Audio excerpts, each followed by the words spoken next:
So official now that it announces it. All right. Well, welcome back, folks. Hey, Carrie. Good to see you. Glad you're joining us. Although it's weird to see you instead of Sarah B. All right. So we're at the third part of our collaborative measurement reporting learning conversation. Before we get started, just want to acknowledge that we occupy the ancestral lands of the Coast Salish people, particularly Tulalip, Snohomish, Stillaguamish, and Soxhawtl tribes. We see you, respect your right to sovereignty and self-determination, and are committed to being better listeners, learners, and in lifting Indigenous voices. So, on our list for today is to share back some draft planning based on our last two meetings.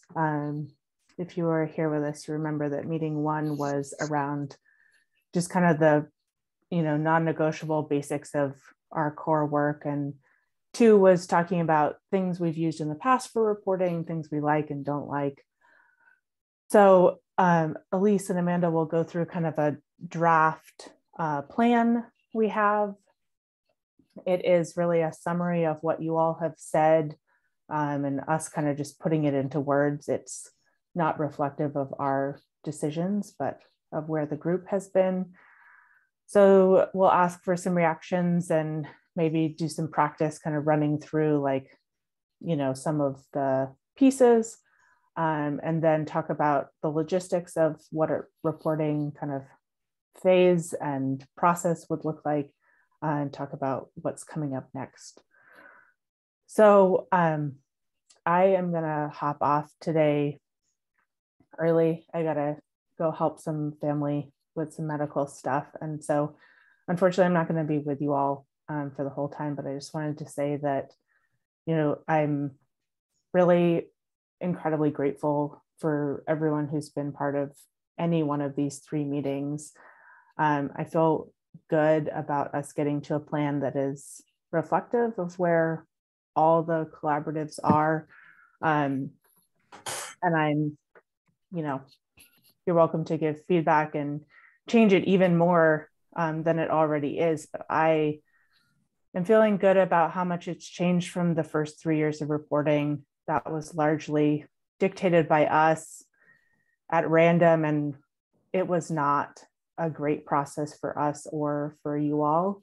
And so I just appreciate you spending the time with us to think of a better way that works for all of us and come to a point where reporting and learning is beneficial to all of us, that it's just a group agreement on the stuff that we want to collect and what is going to be useful to everyone. So I appreciate you being part of the co-design. I know that it takes time and energy and effort to plan and design with us, and I appreciate it. So, all right. Awesome, thank you. All right, so like Molly referenced, we have a draft document, Word document to walk through this morning.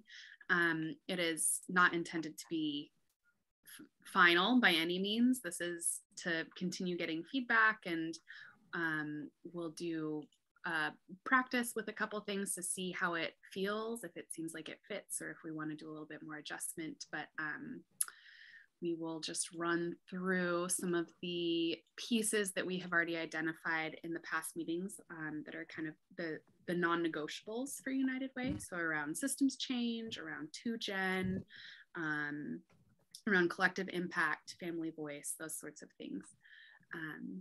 So I'm gonna go ahead and share my screen. And we'll take us through the first bit of systems change. Is that big enough for everybody? Yeah, I'm seeing nods, okay. All right, so for our first reporting segment, we have the what of the core work, which is systems change. And again, the quick definition of that is changing the conditions that hold a problem in place. And like we discussed in our first and second meetings, reporting will include regular systems change planning and action that hasn't necessarily been captured in previous reporting cycles. So our thoughts around a proposed plan, in our last session, we heard that folks liked the systems change triangle as kind of a framework to help organize and define and map out a system, but that it isn't necessarily a tool for reporting. So our thoughts here are that we would use this chart that is based on the outcomes diary from Tamarack, the Tamarack Institute, to capture kind of the planning and strategy and action that is already occurring. And then as, you know, collaboratives continue to grow and, you know, create new initiatives and strategies, hopefully it would fit well into this chart too. And we would use the systems change triangle to guide conversation and to have kind of that shared language as collaborative partners, and a shared framework for how we're thinking about systems change. But then this chart would be the kind of reporting element. So we have, I'm gonna scroll down a little bit. In this far left-hand column, you would start by putting in the intended outcome. And so this could relate to the 2Gen work and 2Gen principles. It could also include, you know, why was this outcome selected? So, you know, if, we'll walk through an example to see if it makes sense. But this is kind of a place to put your intended outcome and any background on that you want to add. And then to add in, since this is systems change focused, to add in the category or condition of systems change from that triangle that an activity would be related to. So let's say it's resource, your activity is like lobbying the school board for more funding to be diverted towards students who are in the McKinney-Vento kind of eligibility criteria, and that might go into the resource flows. And then you would put your activity here, who was involved, what the collaborative's influence was, and then you can track actual outcomes, which may, you know, be really obvious, or may include ripple effects, all that good stuff. So that's kind of the chart. How does that feel to folks? What are your thoughts as you look at it? Any like glaring sort of challenges that you foresee with this?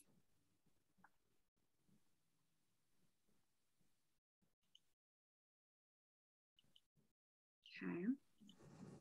Also, just to add in, we're thinking, yeah, the intended outcomes wouldn't be like this new process that you've already gone through. It would be based on the planning most have gone through with the systems change triangle. I know Homeward House, that's, you know, you've done a little bit of that even with parity reporting. So thinking through like what those goals that have already, or the outcomes that have already been set to be. It's not looking for new things to come through. It's just a way to capture what's already been planned out. Yeah, thank you, Amanda. Is it, I don't know what you have further down on the document, but one thing that I like about this is that it doesn't, and Perigee is a similar way, like they care more about the learning than the actual outcome. So I wondered if there was a column or something about like, would you do it the same way next year? Or did you learn something that you would change about the process? Love that. Yeah, absolutely. It's definitely the thought is with learning in mind of, and even like the first round of reporting, we're thinking like, you're probably going to fill in like the first 3 columns of like thinking about what you're doing and then being able to come back and track those things. And so it's the ongoing process of learning for sure. So yeah, having another column for lessons learned or next steps or things like that definitely could be included. I will add that quickly as a note. Not that I want to make like more work for us, but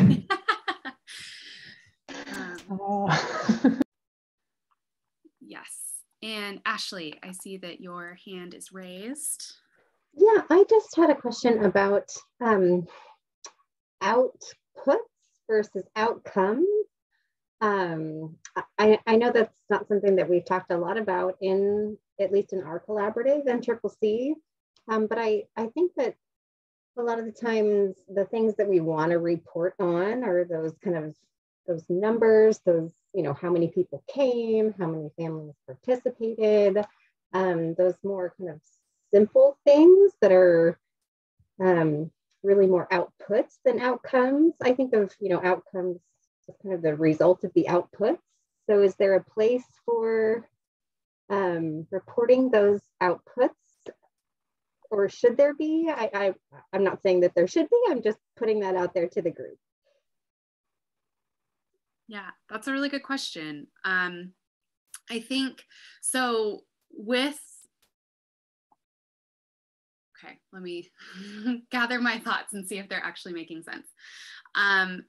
With systems change, I think there's definitely space to also include outputs of, like, for example, with the resource flows example of like dollars flowing to McKinney-Vento students, maybe that would be part of the outcomes. Like outputs might be able to be nestled under that idea of outcomes of like $4 million was diverted into supporting McKinney-Vento student academic support or something like that. But I think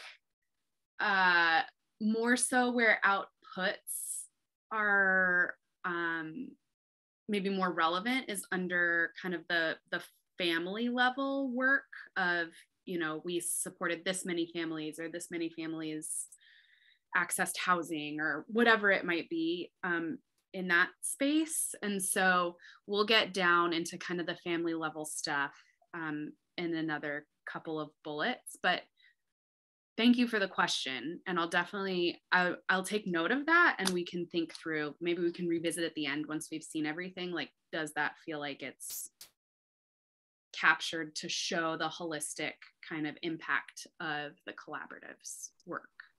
Does that sound okay? That sounds great.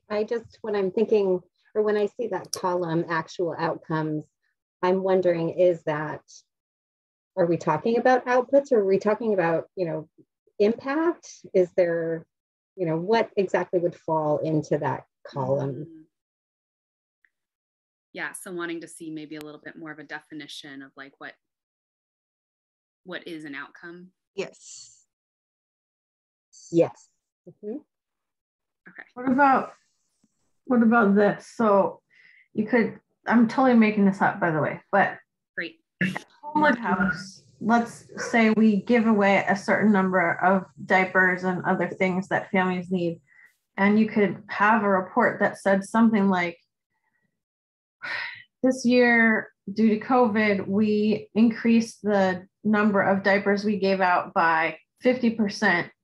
The outcome was that we had a lot more families engagement for longer in the program. And then the learning would be something like, this was a surprise to us because we didn't know that diapers may be the thing that like gets more families in the door and builds trust to where they want to stay in the program. Mm-hmm. I don't know if any of that is helpful, but. Yeah, totally. Mary, did you want to come? Oh yeah, Mary, go for it. You're muted now. Sorry about that. I just wanted to back up to what Ashley said. So I think we have to have a firm definition of what an outcome is, just to the fact that in nonprofit management and also in contract management, outcomes are always behavioral changes.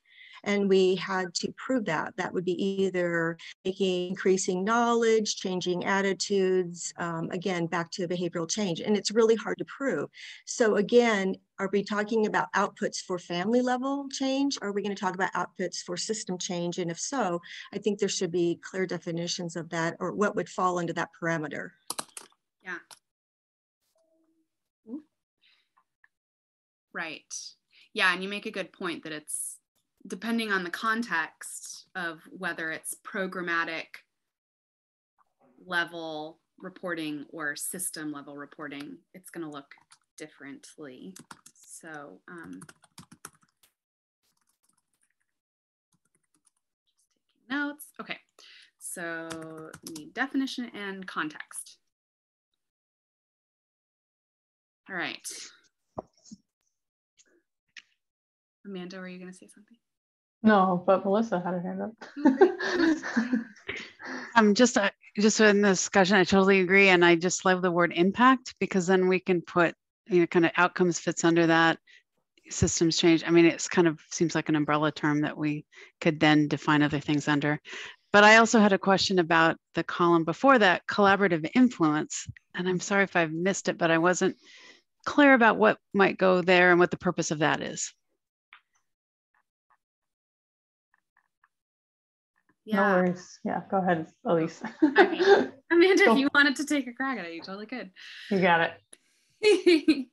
So I'm wondering, maybe do we want to go through and just do an example and see if we, like, as we're filling it out, if it kind of makes sense within the a collaborative context? Cool.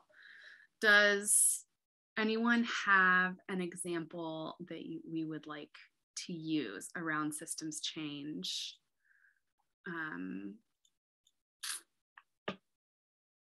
Work. Let's see. Monica, ISA's school district trainings, or Mary? Yeah, that's what came to housing mind. stuff. Yeah, Monica, sorry, go for it. That's what came to my mind, was the professional learning series for Everett Public Schools. But okay, do we want to use that, do that one, and then we can do another one if we feel like we want more practice? That sounds good. Okay, so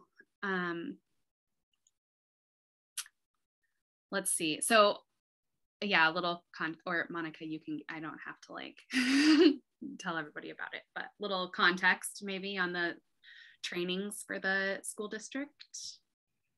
you want me to share it? So some context, really trying to bring awareness of McKinney-Vento families, or families experiencing homelessness, and the barriers that are impacting them from getting their children to school regularly.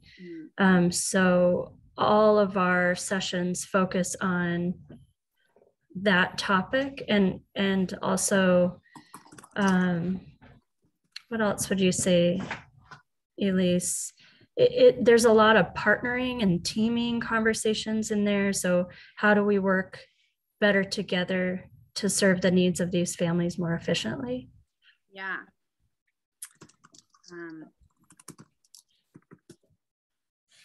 So it's for us and them.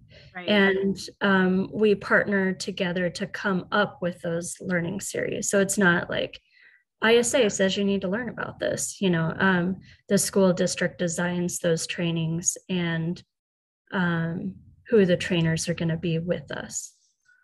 Yeah. And it includes like trauma-informed care stuff, and yeah, different elements of that kind of classroom environment. So yeah, based on what you said, I put this in the intended outcome, but would you say anything different, Monica, as far as what the intended outcome would be?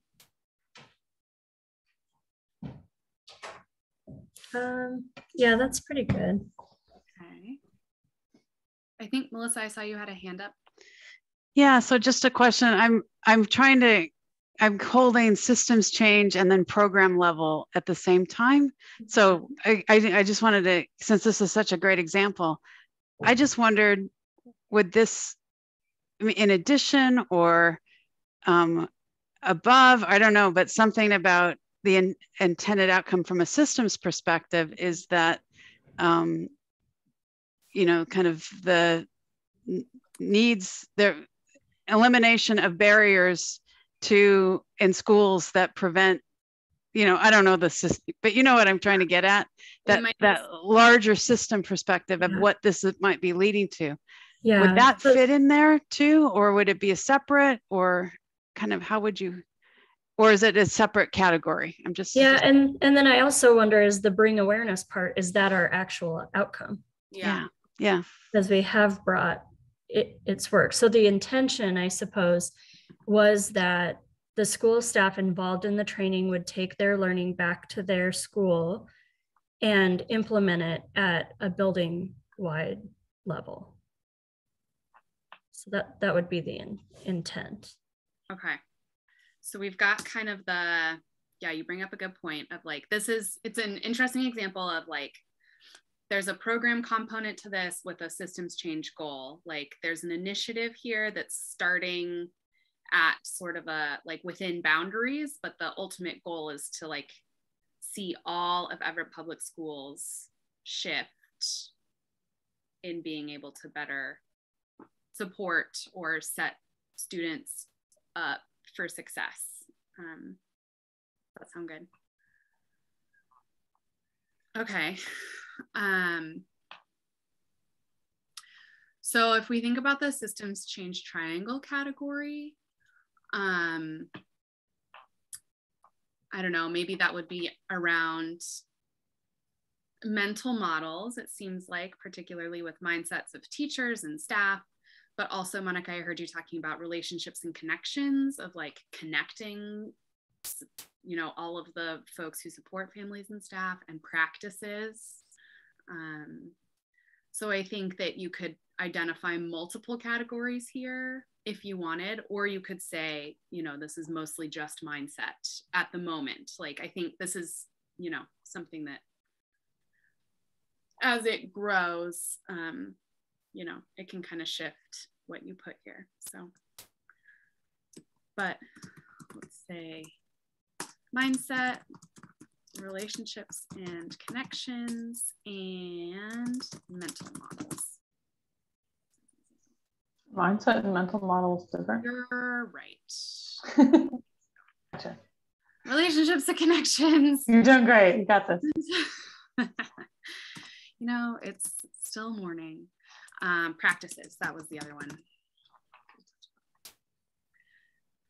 So then the activity, Monica, would be the actual trainings themselves. And you could go into as much or as little detail as you wanted here. And I would think also the planning of the trainings, like that also is a connection piece, right? Like it's because you're working with district people.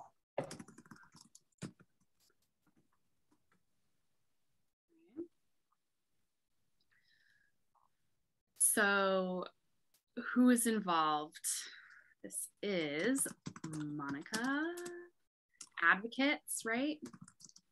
Maybe? Yeah, is it literally everybody that's involved? Is that what you're thinking?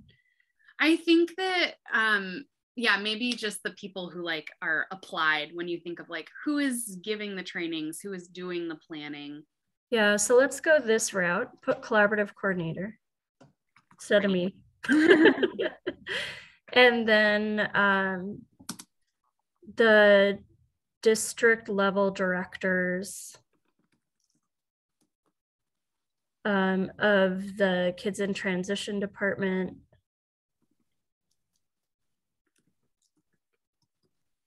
And the multi-tiered systems of support department. And then why can't I remember the name of the consultants who? It was Continua Consulting, but we're not using them anymore. Maybe you could just say, yeah, I don't know, consulting groups, or we'll just say, yeah. Or the trainers or professional learning facilitators or something. Yeah. Consulting trainers. Yeah. And we did that for the first 2 years. Mhm. This year, we're relying more on partner expertise to do the role. I don't know if so, and maybe you just say collaborative partners. I don't know. Or maybe we'll just leave it at consulting trainers or okay. facilitators. Yeah. Consulting trainers / like they're facilitating the training. Yeah.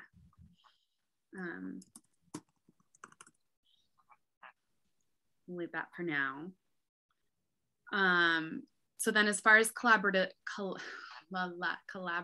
influence goes,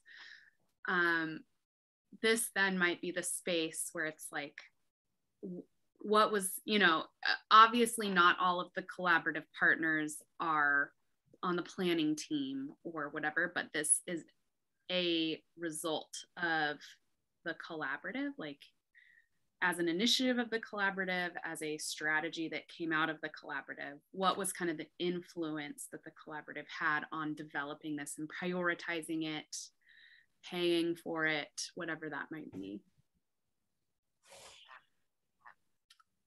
Oh boy.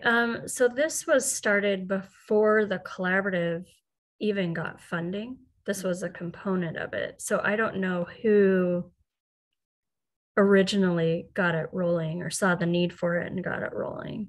Mm-hmm. And I also think about this year, we've had some district level administrators change. Mm-hmm. And so at this point, like all sessions this year were found and coordinated by me. So I don't know. Yeah.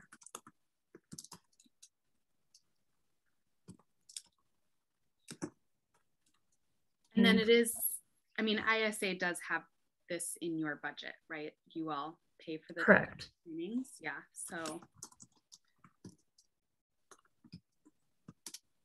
And then they do too.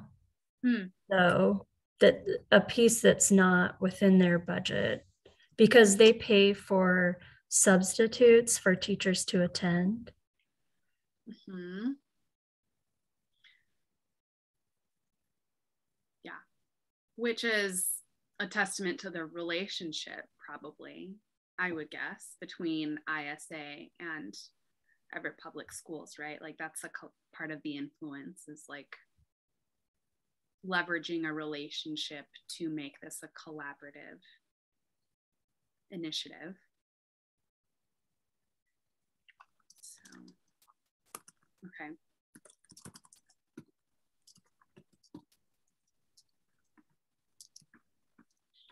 Okay. And then actual outcomes, we've talked about meeting definition and context, but if we were to just spitball something,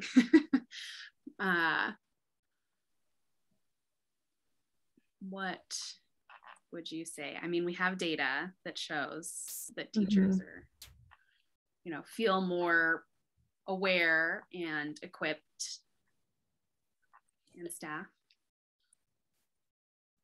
Yeah, I don't feel like our original intent for them to bring, I think they're at the beginning stages still of taking their learning back to the building level. Mm-hmm. I think the learning is still pretty much embedded and not being implemented at a building wide level yet. We have that question on our survey of, are you taking this back to your building teams? And that's still a pretty low percentage. Mm-hmm. Which is totally fine. Like, I think this is a good example to say, like, we know systems change is long-term, and we don't expect all of these to be like perfectly filled out with a bow on top, especially this actual outcomes part, recognizing that it's, you know, it builds over time and there are ripple effects. And so just being able to say like, we're at step 1 is great.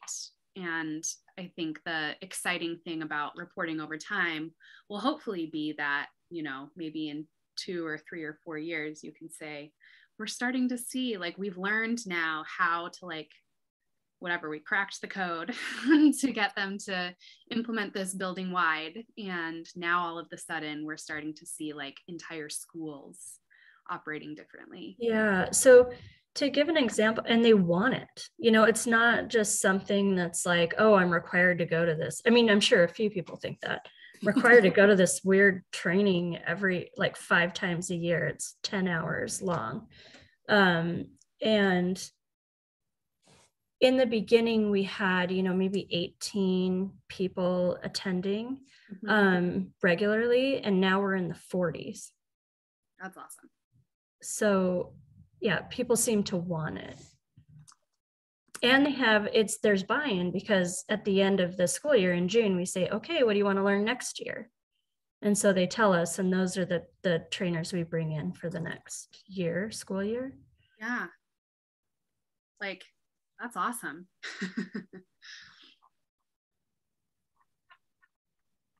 Cool. Okay. Well, thank you for being on the spot, Monica, and walking through that example. How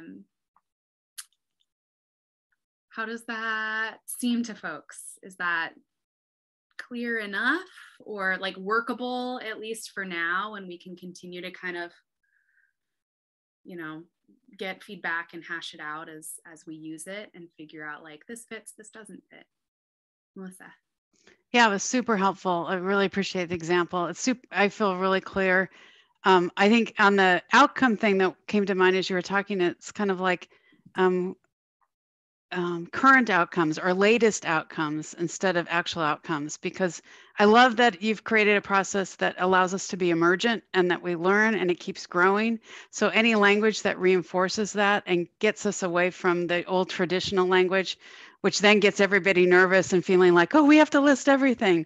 So latest outcomes or current outcomes, just to soften it and give us that focus, might be helpful. Great. Like that.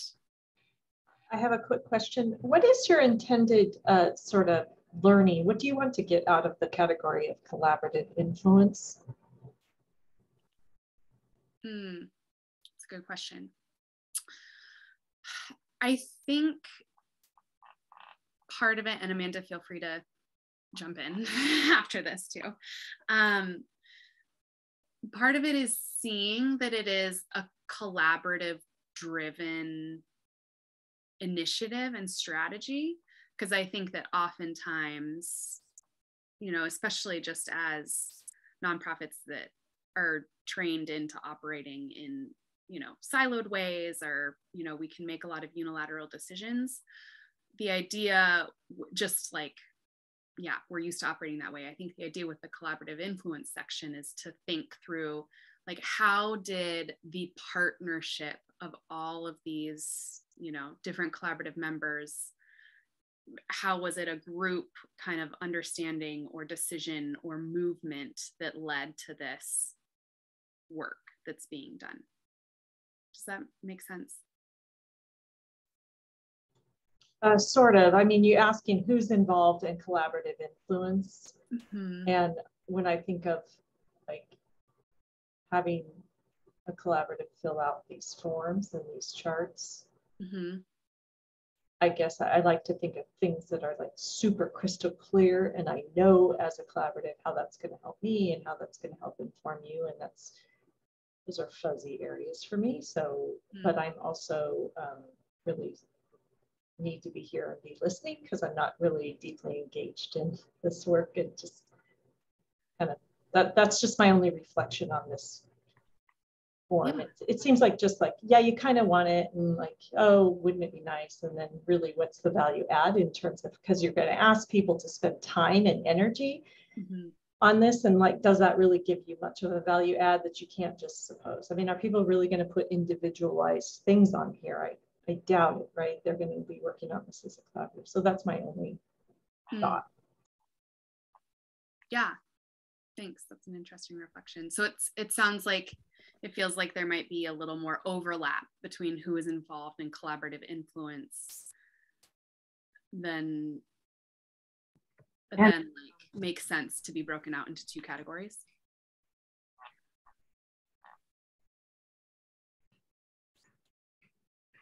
Sarah, were you saying something? Or I was just saying, I think there's also overlap with outcomes. what can you explain? So collaborative influence. Do see that, yeah, who was involved in that decision making or that process or that input, and what resulted from that. I mean, the part sounds to me like the outcomes. So it may not even be necessary to have that column. But of collaborative influence.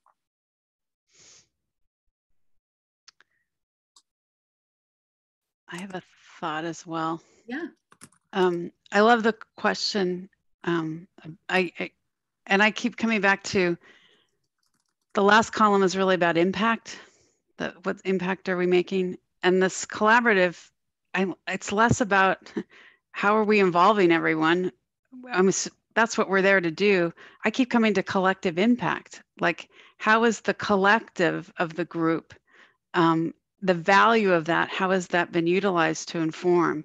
So less about, are we collaborating? Of course we're collaborating, we're collaborative, but we're really working towards collective impact. And I just wonder if that, taking it through that lens in that column might provide some value.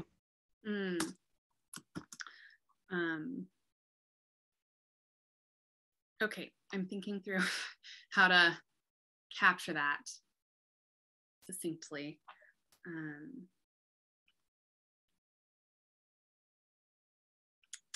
Amanda, do you have ideas? Were you? I think thinking about the lens of collective impact makes sense. Of just like what is kind of the like that movement piece collectively that's pushing towards these outcomes. Yeah. Oh, go for it, Amanda. Yeah, and I also think it's true, like getting really tedious about who all is involved in every activity. Yeah, like we don't want this to be a process of filling out a form that is like, why do you need this? So that's fair feedback. So thanks for that. Appreciate it. Totally. Yeah, so I wonder if we eliminate, sorry everybody, to give you motion sickness. This column or this column, or combine them, collapse them into one somehow, feels like it would give the important information and cut down on what to add. Okay, cool. Seeing some nods and thumbs up. Great. I will just try to highlight these both in. I will just note it. Cool. All right.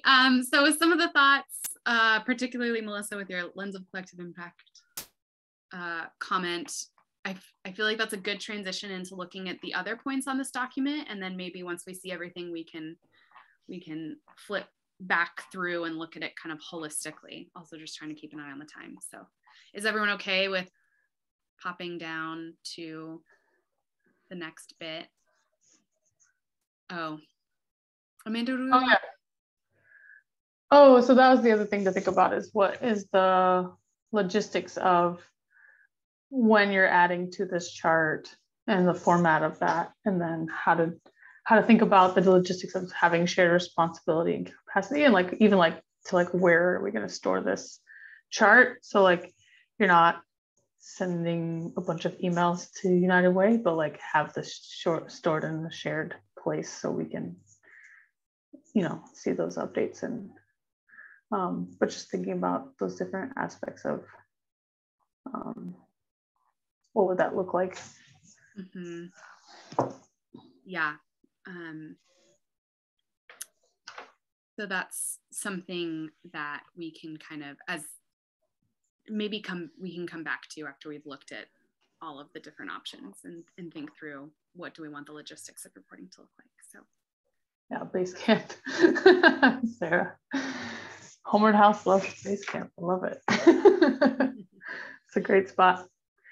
So if you notice, we formatted this in a similar way that we formatted our resource page of looking at the 5 non-negotiables. So the first is the what, the second is the who. So families of all generations of caregivers with children age 0 to 8. Just a reminder of that in both wraparound direct services and the design of systems change activities. Choices made primarily target barriers for and needs of children, families with young children. And so in our reflection on the feedback from the past 2 meetings, we like the Aspen domains, but also the Harvard principles felt like they were like a movement from the Aspen towards systems change within those areas. And that's kind of the feedback that we heard from you. So our proposed plan right now is to continue collecting that family level data in Salesforce and be moving towards utilizing that more and looking at how we can map to the Harvard principles, which would replace the theory of change mapping that we have right now, which is used variedly across all collaboratives, fair enough, with the like short, long-term kind of goal setting and being able to wrap those within the Harvard principles. And then putting out 2 narrative questions to the collaborative of what programming did you do and what did you learn from working with families?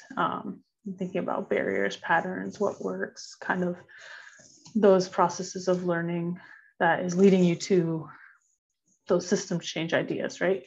And obviously we'll be working together on your Salesforce data and how to use more of it and really clean it up and get it in a place where it's really easy to write to these narrative questions because you have both your anecdotal stories that you have, but also, and we heard also from last 2 meetings of just like wanting to not just be, we didn't want to miss out on the opportunities to hear narratives as well. Like narratives are something that we definitely value. We want to make sure we're including those as well, and not having data without stories and no stories without data. So being able to combine those things.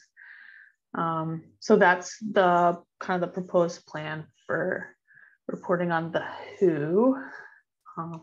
Any questions there?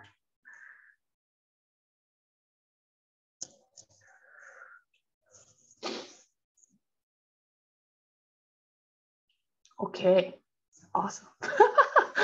That's the most straightforward one, I feel like. It's like normal, like how reporting has been done. So for number 3 with collective impact and collaboration, looking at collective impact, the 5 conditions of centralized, the backbone, shared staff, structured process, common agenda, shared measurement, continuous communication, and mutually reinforcing activities. From our first 2 meetings, we heard loud and clear about theory of action. And so we are moving away from that. And while Wilder does have good aspects to it, we also heard just kind of mixed feedback about how that felt. And so our proposed plan right now is to create a survey for leadership partners with less formal questions about the 5 conditions of collective impact. And really, here's the problem with measuring collective impact is if you move it into, in collaboration, if you move it into a narrative space, then you're having a single person write about how everyone's working together. And that isn't really, it's kind of opposite of those ideas. And so wanting to not have that be super heavy, but also wanting to make sure that we are asking these questions and checking in on how things are going, and being able to have that communication, not for just for us, but also for you all as we all work together, like being able to see, is everyone on the same page with our common agenda? Is everyone, and being able to catch those things within, at least at the leadership table, and being able to have conversations about that and make adjustments as needed. And it's not really a like gotcha survey of like, oh, so-and-so is not aligned, but like more of just how do we really get that communication and have that, be able to have that feedback loop and have a shared responsibility about reporting on collaboration and not just one person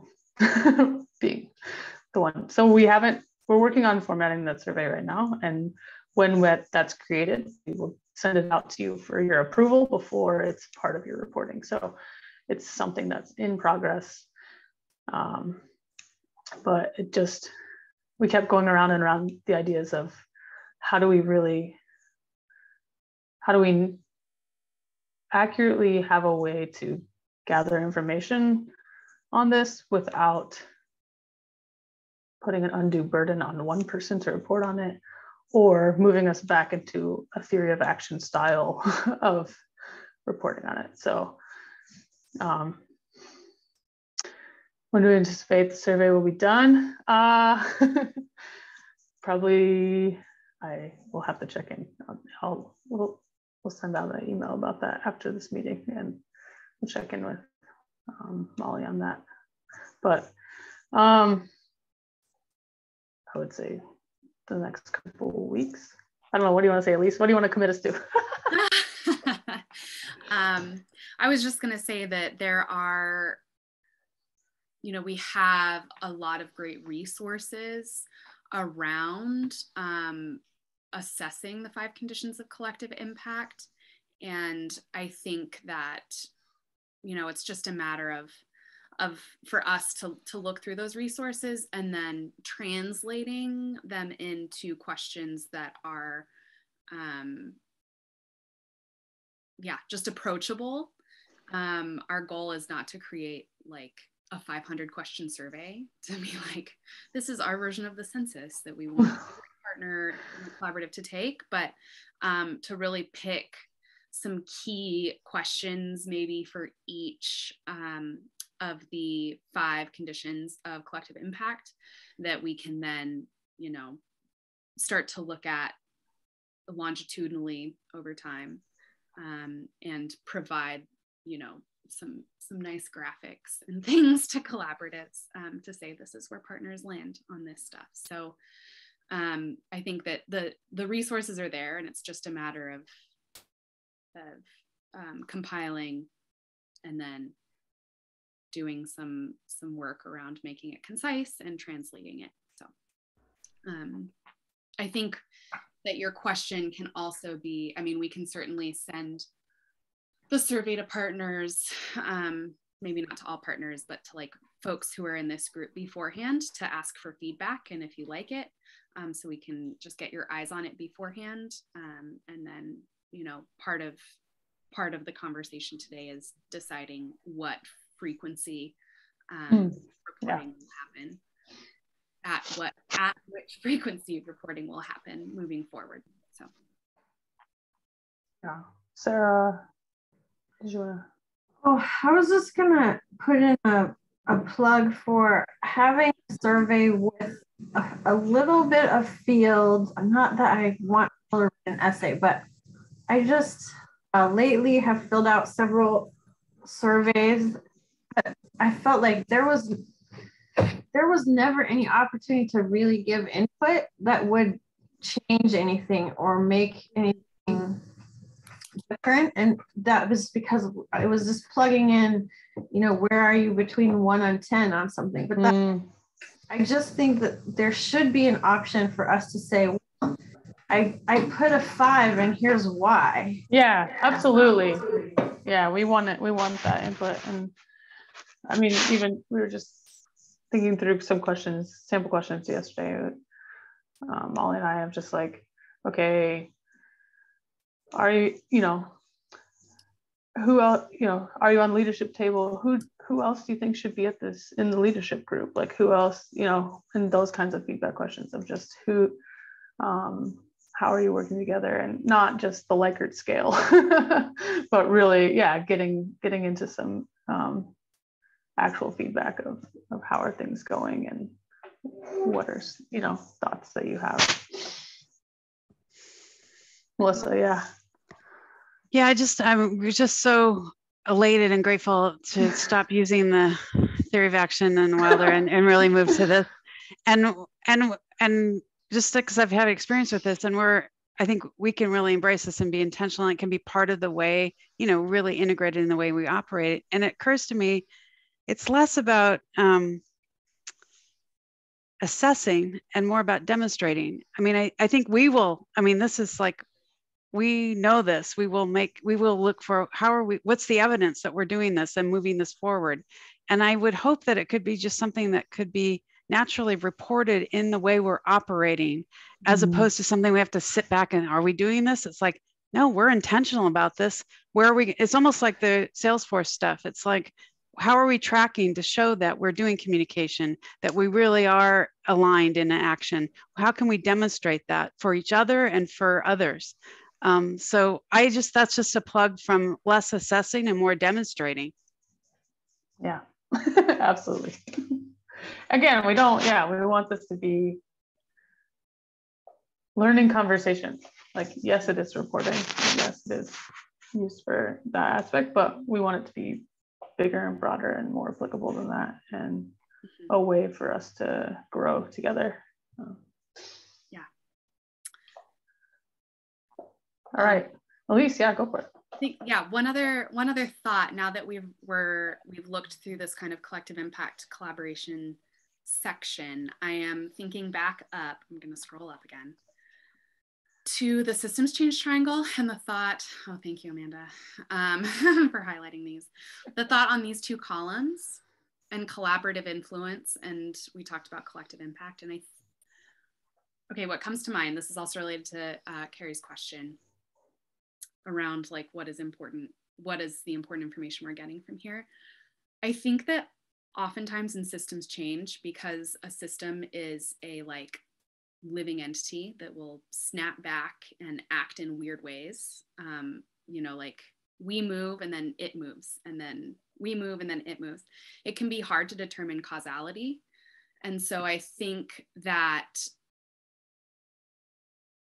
at least as I'm thinking through it, and feel free to challenge me on this or think of a different way to do it, because I certainly do not have all the answers, let alone all the right answers, but that collaborative influence, in the sense of like, what did our collaborative do or like invest or like in this initiative, so that we can track that kind of like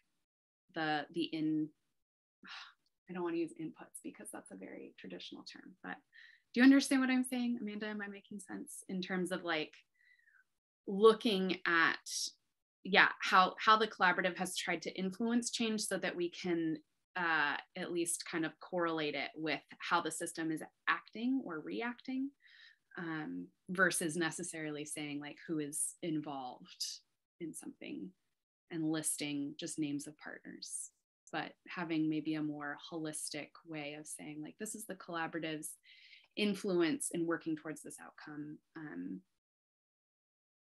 might be the more important column here to continue tracking. And then the collective impact part of it is kind of a separate conversation around how is the collaborative working together, versus like, how is the collaborative acting outwardly towards the system. Does that make sense? Am I talking in circles? I'm still processing.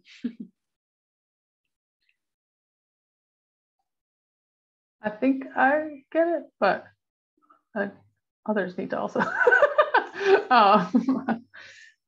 Yeah, I guess when I see that column, I think of process, which maybe is a bad thing to think about, but just like how do we get here, and how are we moving forward together? But yeah, being able to track like, yeah, how we're interacting with the system. I'm hearing how is, and I don't know if this is what you meant, but I heard how is the collaborative work impacting the larger ecosystem of which we are a part? Okay, I'm just gonna note that down and we'll continue. We'll we'll draft it out. Wow.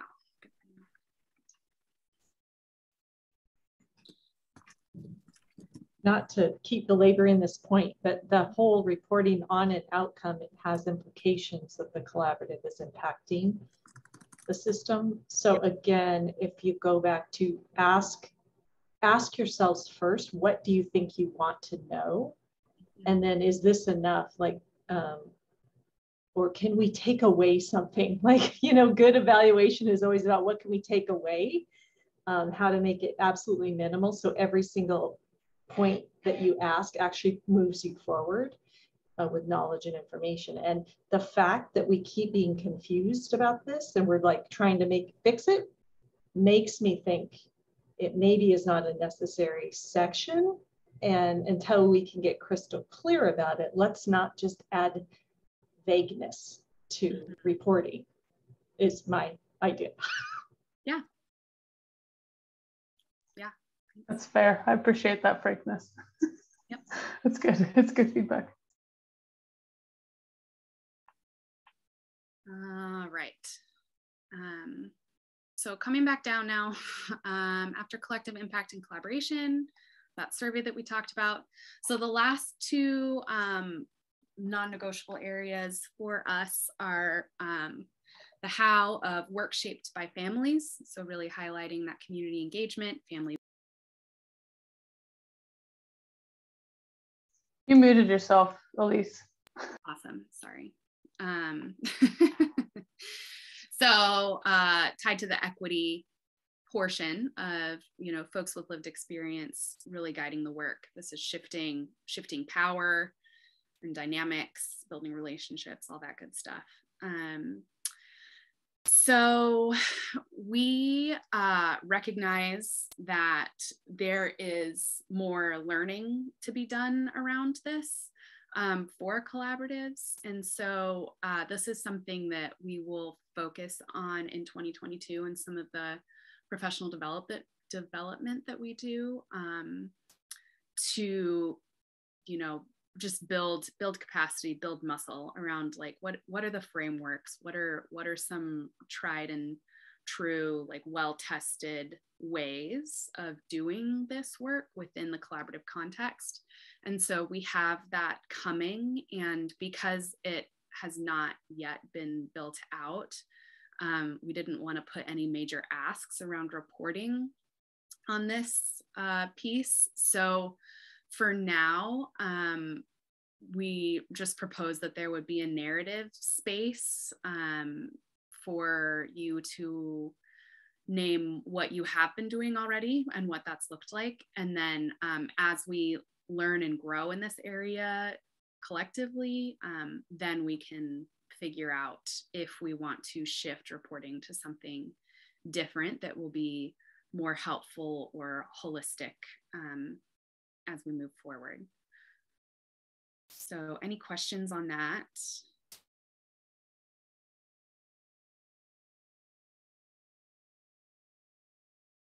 Great. And we also, I mean, as I'm sure you know, we recognize that we're throwing a lot at you this morning. So if you have thoughts that come to you later, if you're someone who needs to process longer, totally fine. And always feel free to email them to Amanda or I or Molly. We're always happy to hear feedback. So, and we'll get you a copy of this too, so you can actually look through it. Yeah. Great. And then the last non-negotiable partnership with United Way of Snohomish County. So this is something we've been working on, you know, the last 4 years. So this is already great work has been done around this, but moving from beyond a transactional funding relationship both United Way and the Collaborative are instead stepping into transformational partnership of mutual learning and growth. So we just had a couple questions to pose to you all. This is a point that like, we don't necessarily need you all to formally report back to us on. It's something that it's like, if the relationship exists, we can speak to it and defend it to our decision-making body, the board. But our question here is, would you all like to review or give feedback to us as United Way? Have space for that carved out at particular times during the year, in addition to hopefully anytime you feel like giving feedback to United Way. Love to hear it. But also, would you like a process for us to give you feedback that, this partnership feels healthy and, kind of meets the requirements, so to speak, of, moving beyond a really transactional relationship into something that's more fruitful. So any thoughts on either of those questions? Ashley. Just a clarifying question. When you say a process for confirming that it's meeting our requirements, when you say our, is that United Way? Is that, the partners that have been working with the collaboratives? Is that the funders? Like, who is our in that?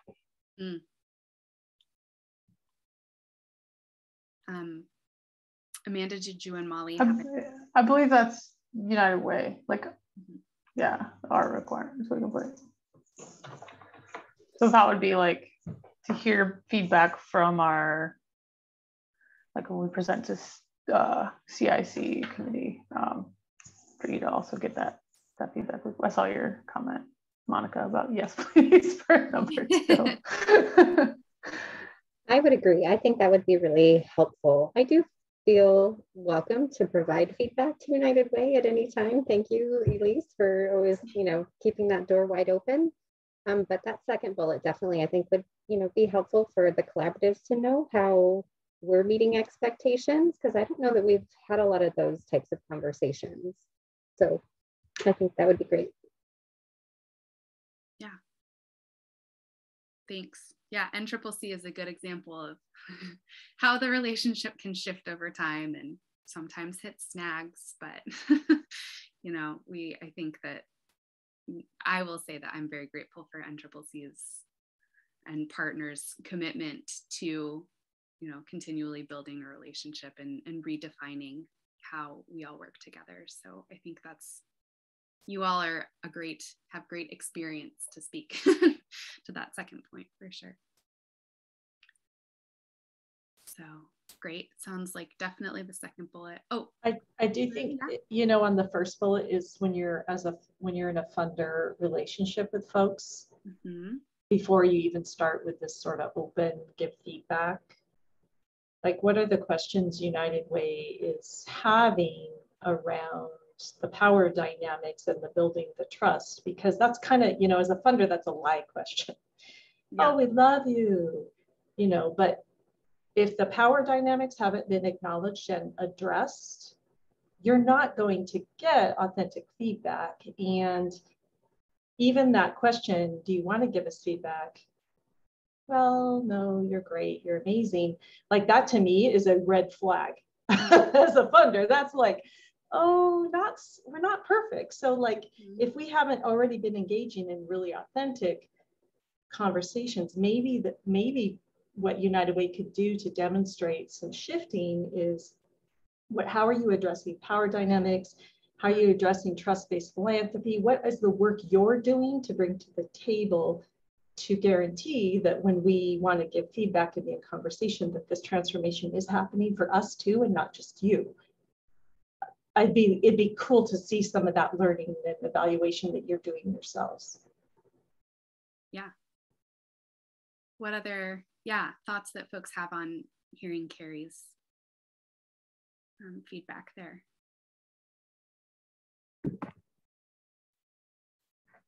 That makes a lot of sense to me, what Carrie was just sharing. And as far as feedback, I think I can't speak for the other collaboratives, but I know that like having United Way embedded as part of our backbone, it allows us to sort of continually be giving feedback or wrestling together with the questions. And so that's kind of unique. Most funders aren't embedded as part of the team in that way. And so I don't know that there's anything I would share that United Way hasn't already heard or been a part of. So. Yeah, and I think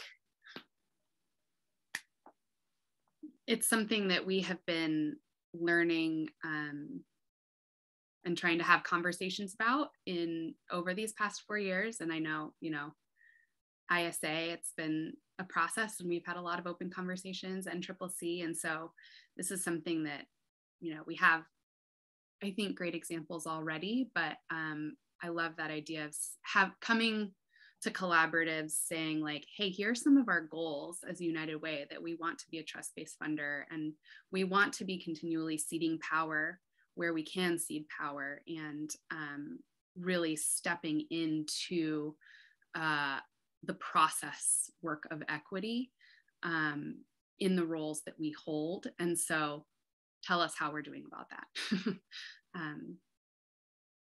I like that. I should have been typing as I was talking. Okay, I was trying to complete it, but it wouldn't let me. It wouldn't let me because your cursor was there, so it's fine. Oh, sorry. It's okay. I wrote it down on a piece of paper. Great, cool. Thanks. Teamwork. All right. Yeah, so that wraps up kind of this draft of potential process. So thank you again for your feedback right off the bat with this stuff. And again, we can always continue in conversation around how to make this better. But we wanted to, let's see, what time is it? We're just, it's 11:15-ish. So I want to take some time to just gather any kind of lingering questions that we can either try to answer right now or put into a parking lot. And then just talk some ideas around frequency and process, as far as like, how often do we want to be reporting? What feels like collaboratives have the capacity to do in terms of filling this stuff out and sending it to us in reporting. So I guess first, any final questions that folks have?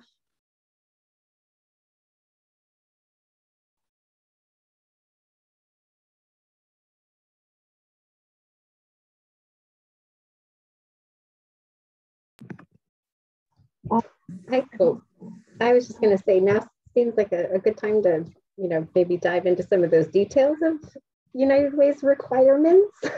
Yeah.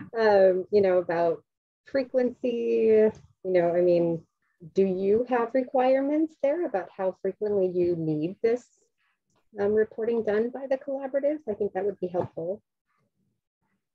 Yeah, great question. So I think our minimum would be annual. And previously, we've done every 6 months in the past. We've tried to do, I think there was 1 year, potentially before Molly and Amanda and I were here, that the Wilder was done more than twice a year. So, in the past, we've kind of bounced around. But I guess the answer to your question, Ashley, is like at minimum once per year. So, whether we want to make it more than that, twice per year, or if this feels like, hopefully what you're filling out will be helpful to the collaborative. And like, we don't want it to just be you know, reporting to United Way for the sake of reporting. Like, we're hoping that it'll be those learning conversations. And so, you know, maybe the process the collaborative has is to fill this out, or like go through this process, you know, every quarter, and maybe use it for internal learning and then give it to United Way at particular times. I don't know. Those are just some options and ideas. Yeah, Melissa. Oh, just from a backbone perspective, I'm looking at this and thinking about, okay, how can we integrate this into our regular operations so that this is data we're collecting for ourselves all the time, and that it just gets automatically kind of dumped into a report. So there's not a process of, okay, now we have to create a report for the United Way and it becomes this big project. It's more like, okay, let's check and make sure everything's in there and turn it in, or you just go to it and there it is ready to look at. It feels like that's kind of what you're wanting. That's more of the partnership, and that we're kind of creating the systems and automating things so that transparency exists on a regular basis. So I kind of like to look at that as the goal, and then, you know, short of that, minimally, we've got to provide, you know, something tangible. But I think that I'd like to move away from that. Oh, we've got to get a report in a certain time or number of times, because it takes a lot of time and energy that feels like some of it's kind of unnecessary, because we're trying to get approvals from everybody looking at it. And I don't know that it's moving the collaborative's work forward. So that's kind of how I'm holding it right now. So I'm curious to kind of dig into it and see what can we automate here so we can create that. I just wanted to follow up to that, Melissa, and say it might be helpful for us, you know, in our own collaboratives to say what do we envision that we could get out of this tool that would help us keep moving our work forward, as opposed to like, okay, who's going to do this for, you know, to meet the requirement annually, right? Like what can we put in here that is going to be really useful to us, that we'll want to keep going back and revisiting it to, you know, to be keeping up with it.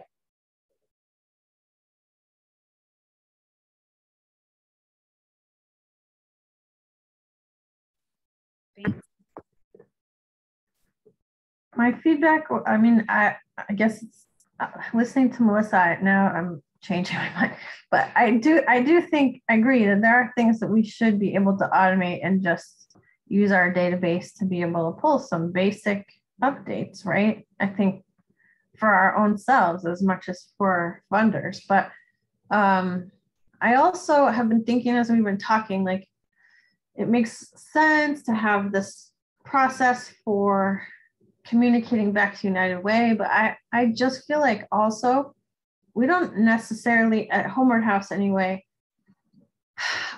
we need a mechanism for discussing amongst ourselves, how are we doing? Like not even just in the work. I mean, who is showing up and who, like, how are we doing? Are we living kind of the values that we said we would? Or are we committed to being in partnership in the way that we thought we would be at the beginning? I feel like maybe it's just a time, with COVID having been going for so long, people are flagging. People are struggling to meet their own programmatic, like their home program expectations. There's been a huge amount of turnover. I would like to have a conversation with my own collaborative about where are we? And I don't know if other people are feeling the same way, but that's what I've been thinking about.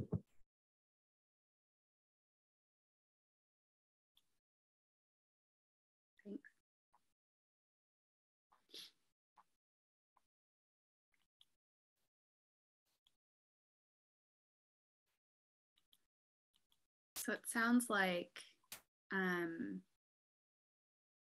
in order to kind of make this process as collaborative as possible so that it doesn't fall on one person, and to make it as regular as possible so that it's not just like once a year spending a ton of energy and time coming up with, you know, responses and ideas that could have been maybe great learning moments throughout the year. trying to create some sort of, I don't know if it's like a document or something that can be, regularly updated and used by collaboratives. And maybe that's something that once, I'm trying to think of next steps, maybe collaborate, you all can take this back. We can take this to the collaboratives and say, like, you know, what do we want, to your point, Sarah, like, what do we want this to look like for us? How often? What does this mechanism look like? And then we can kind of figure out a tool to make it easier to do. I just wonder too, if you could just put it on your agenda consistently. So like every 3 months, we pull this up and take a peek and put some info in it. And it's just on your ongoing schedule. Yeah, and I think utilizing already existing practices. So, for example, Homeward House relies heavily on Basecamp, whereas others don't, and that's okay. But like whatever you're regularly using, where people are meeting and seeing things, like that's where you can have it stored. And it, again, we can cater it to how you're already operating.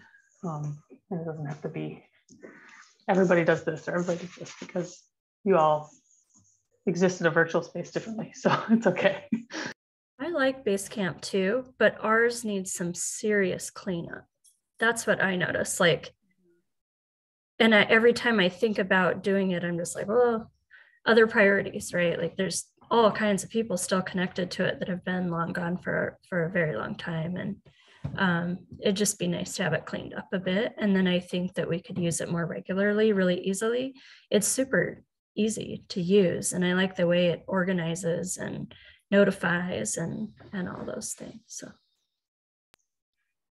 yeah, maybe we can chat about how to get that up to a spot. Ashley, do you have a question?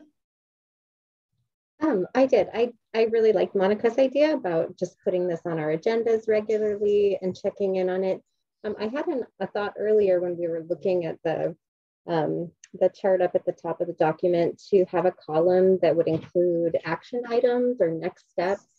Although I wasn't sure how important that would be in a reporting sense, but as a tool, I think that that's really helpful for each collaborative to be able to check in on this. You know, did we take these next steps? Where are we? You know, as far as keeping this work moving forward, I think that's just a good way for us to check in and see, you know, how progress is going on each line. Does that make sense? Yeah, it does. And actually, I mean, yeah, it's not reporting on the next steps isn't like, oh, you're learning the right thing, but it's more of like seeing that learning process is helpful for everybody. So I think it's having that column and moving away from the collaborative influence column and being able to have just kind of that flow of learning recorded for everybody to see. Makes sense.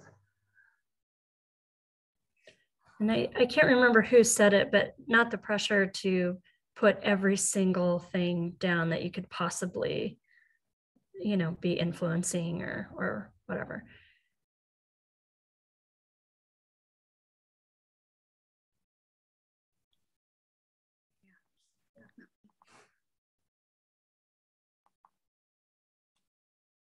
Yeah, so one of our major goals in this was somehow simplify collective impact reporting. So we really need all of you and your input on this to make this workable and usable. So I really appreciate all your time over the past 3 meetings. And yeah, I'm just feeling gratitude of that we can have this honest conversation about our draft and know that you will provide great value to the process.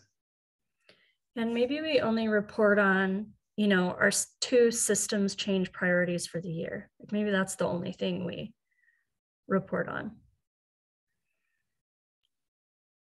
Yeah, definitely. I think that like and we've talked about this with the systems change triangle too, that with systems change, the expectation is not like, okay, you have 7 potential initiatives you could be doing, go do all of them.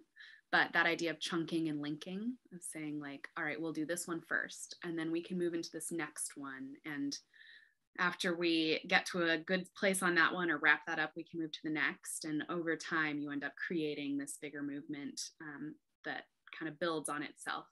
So yeah, I don't think we're not at any point looking to see like, oh, why don't you have 10 different, you know, rows filled out on the systems change chart, but more so that, you know, deep learning around 1 or maybe 2. You know, whatever systems change initiative you have going on, you know, focus deeply on that, because systems change is more about scaling deep than it is about scaling out or up. So looking at that learning. Yeah, this is Mary. I just wanted to back up to what Monica said about reporting on maybe annually 2 different initiatives.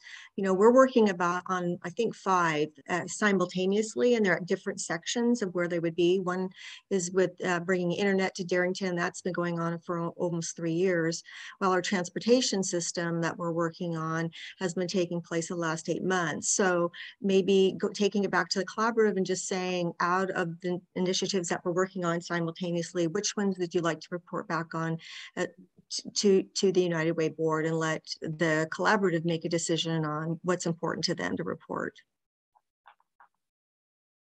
Totally. Yeah, we want these to be reflective of what the collaborative wants to share, and not just a one size fits all. So if one collaborative has 1, that's great. And we're excited to see it. And if one collaborative has 5, that's also great, and we're excited to see it. So you know, I don't know if that helps in terms of expectations.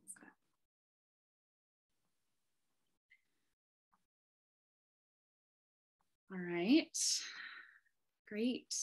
Well, we're coming up on 11:30. So any final questions?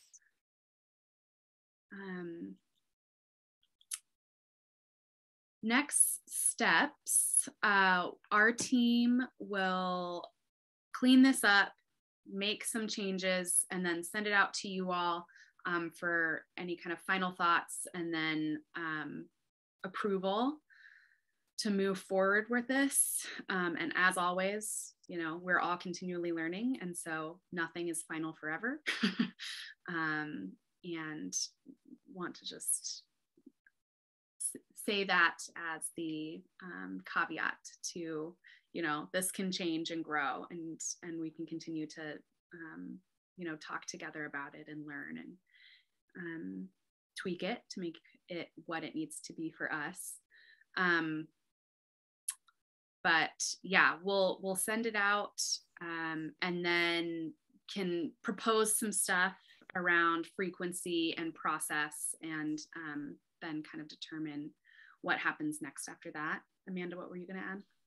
I was going to say, and also, like, none of those changes will always be done in collaboration with you all. And so, and then also the survey will be drafting and sending out to this group, and then gathering feedback on that as well.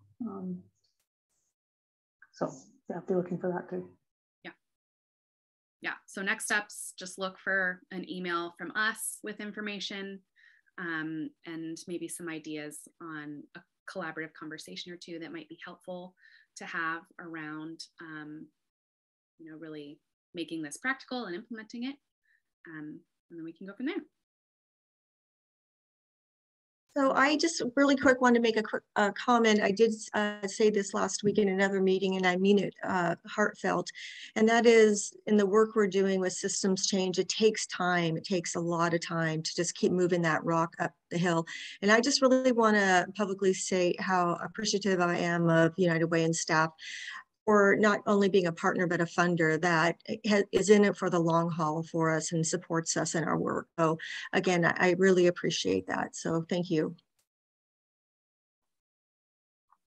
Thanks, Mary. our privilege.